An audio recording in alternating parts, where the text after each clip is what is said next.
ಅವಳಿಗೆ ಅವಳ ತಾತ ಹೇಳಿದ ಒಂದು ಮಾತು ನೆನ್ಪಿಗ್ ಬಂದಿತ್ತು.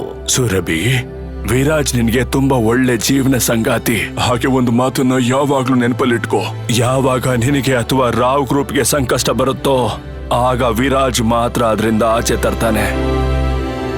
ಏನ್ ಹೇಳೋಕ್ ಬರ್ತಾ ಇದ್ಯಾ? ಎನಫ್, ಸುಮ್ನಾಗಿ. ನೀವೆಲ್ಲ ಪ್ಲೀಸ್ ಸ್ವಲ್ಪ ಹೊತ್ತಿನ ತನಕ ಸುಮ್ನಾಗಿ. ರಿಷಬ್, ನೀನ್ ಕೂಡ ಸುಮ್ನೆ ಕೂತ್ಕೋ.